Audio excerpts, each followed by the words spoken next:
మావోయిస్టులకు వ్యతిరేకంగా పోలీసులు గోడ ప్రతులను అంటించారు. ఇక మావోయిస్టుల ఆచూకీ తెలిపిన వారికి తగిన బహుమతులను అందజేస్తామని గోడ ప్రతుల్లో పేర్కొన్నారు. ములుగు జిల్లా ఏటూరు నాగరం బస్ స్టేషన్ ప్రధాన కూడలిలో సిఐ అనుముల శ్రీనివాస్, ఎస్ఐ తాజుద్దీన్ల ఆధ్వర్యంలో పోలీసులు గోడ ప్రతులు అంటించారు.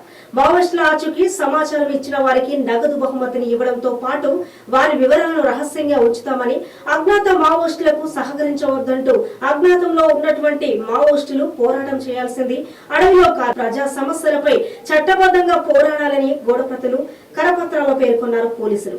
ఇక గోడప్రతుల్లో ఉన్న మావోయిస్టులు కనిపిస్తే సమాచారం అందించి బహుమతి పొందాలని వాటిలో పోలీసులు పేర్కొన్నారు.